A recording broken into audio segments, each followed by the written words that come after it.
ભયા તું તારી જગ્યાએ વગાડ. હા પછી વધવા થોડો છો ઈ એટલે પાણી વાળવા જાય કેમ ભયા? અલ્યા એવું નહીં ભયા, પગમ તપે હરવડ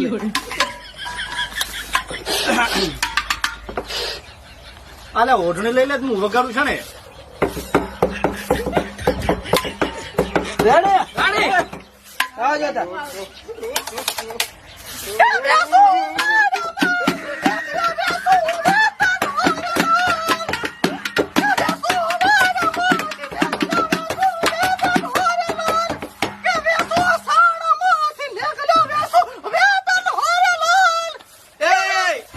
તમે વગાડો તો ખરી, સુર આ પાડો પાછળ તો એવું થઈ જાય છે. લે ભયા, હું ગાશું આ.